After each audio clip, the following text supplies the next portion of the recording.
रानी बचपन से एक आलीशान घर, गाड़ी और रहन-सहन में पली बड़ी है। वहीं अमित बचपन से अपने परिवार को संघर्ष करता देख बड़े होते उसे अपनी जिम्मेदारी का एहसास होने लगा। ज़्यादा पैसे न होने के कारण से वो ज़्यादा पढ़ लिख न सका। वहीं दूसरी ओर सब कुछ होने के बाद भी रानी को पढ़ने लिखने का मन न होने के कारण पढ़ न सकी। वक्त के साथ दोनों बड़े हुए अपने अपने रहन सहन से। एक और अमित एक छोटे से कार कंपनी में काम करने लगा, वहीं दूसरी ओर रानी अपनी ज़िंदगी घूमने मस्ती में बिताने लगी। एक दिन आया जब दोनों का एक दूसरे से सामना हुआ। वो कुछ इस तरह हुआ कि एक दिन अमित एक कार को टेस्टिंग करने निकला था, वहीं रानी अपने दोस्तों के साथ कार में घूमने निकली थी। थोड़ी दूर जाकर रानी की गाड़ी खराब हो गई और उसी वक्त अमित ने देखा कि कोई वहां लिफ्ट मांगते हाथ दिखा रहा है। अमित गाड़ी साइड करके उतर के रानी के पास गया। क्या रानी उससे पूछने लगी, क्या आप हमें थोड़ी दूर तक छोड़ सकते हैं? अमित अपनी बातों को सुनकर चुपचाप गाड़ी की ओर गया और गाड़ी चेक करने लगा। यह देख रानी को अच्छा नहीं लगा कि वो किसी से पूछ रही है और अमित जवाब नहीं दे रहा है। अमित कुछ देर बाद बिना किसी से कुछ कहे चला जाता है। यह देख रानी को कुछ समझ नहीं आया। तभी पीछे से आवाज़ आती है, रानी गाड़ी चालू हो गई है, अंदर आ जाओ। ये सुन रानी ने उसे शुक्रिया कहने की बात कही। तब तक अमित आगे निकल चुका था। रानी फिर गाड़ी में बैठ चली गई। एक दिन आया जब रानी का जन्मदिन था। वो हर साल की तरह अपने परिवार के साथ मंदिर गई। वहाँ उसे अमित फिर से देखा तो देखते ही उसके पास गई, उससे उस दिन की शुक्रिया कहने के लिए। ये सुन अमित उससे देख मुस्कुरा दिया। यह देख रानी ने अमित से पूछा, क्या तुम बोल नहीं सकते? उस दिन भी मैंने पूछा था, तब भी कुछ नहीं बोले। आज भी खुद नहीं बोल, तुम्हारे पास शुक्रिया कहने तो आई थी, आज भी बस मुस्कुरा दिए, कुछ कहा नहीं। फिर अमित ने कहा, मुझे देर हो रही है, लेकिन मैंने वहाँ तुम्हें देखा कि तुम लिफ्ट मांग रहे हो, इसलिए मैंने गाड़ी रोक के तुम्हारी गाड़ी ठीक करके चला गया। फिर दोनों के बीच बातें चलने लगी। फिर अमित को देर हो रही थी तो अमित ने कहा, अब मुझे जाना होगा, मुझे ऑफिस के लिए लेट हो रहा है। जाते जाते अमित ने उससे दोस्ती का हाथ बढ़ाया, कहा कि क्या हम दोस्त बन सकते हैं? यह सुन रानी ने कहा, मुझे दोस्ती? मैं हर किसी से दोस्ती नहीं करती। यह सुन अमित हंसते हुए कहा, चलो ठीक है, कोई बात नहीं, वक्त बताएगा कि दोस्ती करते हो या नहीं। ये बोल के वो चल दिया और वहाँ रानी भी अपने घर की ओर निकल पड़ी। कुछ दिनों बाद रानी और अमित एक मॉल में मिले। अमित देख रानी से पूछा, ये तुम यहाँ कैसे? रानी देखते हुए, बस यूं ही घूमने के लिए आई हूँ, तुम्हारा आज ऑफिस नहीं है जो यहाँ आए हो? अमित ने कहा, आज जल्दी काम खत्म हो गया था तो सोचा घूम लूँ। फिर दोनों एक कैफे में गए और बातें करने लगे। रानी ने अमित से पूछा, अपने बारे में बताओ कुछ। अमित हंसते हुए कहने लगा, मैं क्या बताऊं अपने बारे में, मेरा तो बस एक सीधी ज़िंदगी है, जहां रोज़ सुबह ऑफिस जाता हूं और शाम को घर जाकर कुछ काम कर लेता हूं, बस फिर खाना खा के सो जाना, फिर वही सुबह फिर से। फिर अमित ने पूछा, आप क्या करते हो?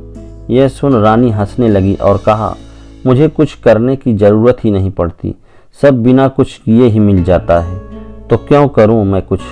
फिर अमित ने कहा, अच्छा है, फिर तो हम बहुत अलग हुए। ये सुन रानी ने कहा, हाँ अलग तो हुए हम, फिर भी तुम्हारे साथ बैठी हूँ यहाँ। फिर अमित ने कहा, बैठी हूँ मतलब हम अलग हैं, तो फिर रहन सहन से बाकी हम दोनों एक ही हैं। अगर तुम दिल से किसी के बारे में सोचोगी तो तुम्हें कोई अलग नज़र नहीं आएगा। ये सुन रानी ने कहा, ये दिल कुछ नहीं होता है। अमित सुन के मुस्कुराने लगा और कहा, ठीक है, जैसा तुम बोलो। फिर कुछ दिनों हम दोनों मिलते रहे, बातें करते रहे और अपने घर चले जाते। धीरे धीरे दोनों में बातें बढ़ने लगी और दोनों रोज़ मिलने लगे। अमित ऑफिस से निकलकर मॉल चला जाता और वहाँ रानी उसका इंतज़ार करती रहती। फिर एक दिन रानी ने कहा, मुझे एक पूरा दिन तुम्हारे साथ रहना है, देखना है कि क्या करते हो तुम पूरा दिन। फिर एक दिन अमित का छुट्टी था ऑफिस का, तो उसने रानी से मिलने के लिए बुला लिया। फिर अमित हमेशा की तरह पहले मंदिर गया, फिर वहाँ से आने के बाद मैदान गया जहाँ छोटे छोटे बच्चे खेल रहे थे। वहाँ अमित उनके साथ खेलने लगा। फिर कुछ देर बाद अमित वहाँ से आश्रम गया, जहाँ वो हमेशा लोगों को खाना खिलाता, कुछ देर उनके देखभाल करता, फिर चला आता।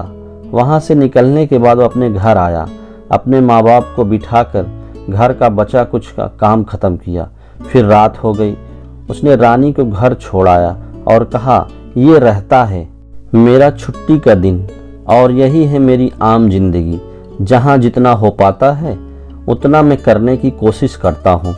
ये सुन रानी बिना कुछ कहे चली गई और पूरी रात सोचते रही। ऐसे भी लोग होते हैं जहाँ अपना छोड़ दूसरे के बारे में इतना सोचते हैं। और एक मैं हूँ जो आज तक अपने माँ बाप की मदद से दूर आज पूछा भी नहीं कि वो कैसे हैं, वो क्या करते हैं। ये सब सोच रही रानी भावुक हो गई और अपने माँ के पास चली गई। उसने देखा माँ उसी का काम कर रही होती हैं। जैसे ही वो माँ को पुकारती है, माँ वहाँ से, क्या हुआ, कुछ चाहिए तुम्हें, बोलो। ये सुन रानी और भावुक हो गई और माँ को कहते हुए, नहीं कुछ नहीं, बस यूं ही बुलाया था। माँ वहाँ से चली गई। बस वो एक पल था जब रानी को एहसास हुआ कि सच में दिल से बोलने वाले लोग होते हैं। फिर क्या मानो, रानी की दुनिया ही बदल गई। अगली सुबह वो पापा के पास गई और कहने लगी, आज से मैं भी आपके साथ ऑफिस जाऊंगी, मुझे भी आपके काम बोझ उठाना है। यह सुन पापा सोच में रह गए कि क्या हो गया मेरी बेटी को, आज इतने सालों बाद अचानक से ये ख्याल कैसे आया। और अंदर ही अंदर खुश भी हो रहे थे कि उनकी बेटी अब बड़ी हो रही है, अपने जिम्मेदारी समझने की काबिल बन गई है। बस फिर शाम को हमेशा की तरह वो अमित से मिलने चली गई। बस फ़र्क इतना था, आज की हमेशा वो घर से आती थी, आज वो ऑफिस से आई है। यह देख अमित को खुशी हुई और उसने रानी से पूछा, तो दिल होता है ना। ये सुन रानी हंसने लगी और उससे माफ़ी मांगते हुए उससे फिर शुक्रिया कहा। उससे वजह से आज जो अपने आप को पहचान पाई है, उसकी ज़िंदगी क्या थी, वो किससे समझ बैठी थी। तो अब आगे क्या बताऊं आपको, आगे का तो आप समझ ही आ गया होगा कि क्या हुआ होगा और क्या रहेगा। अमित को एक साथी की ज़रूरत थी जो उसे समझे, प्यार करे, और रानी को सच्चाई की एक जिम्मेदार की ज़रूरत थी जो उसे अमित में दिखा। दोनों एक दूसरे से काफ़ी अलग थे, लेकिन अंत में वही एक दूसरे के लिए बन गए।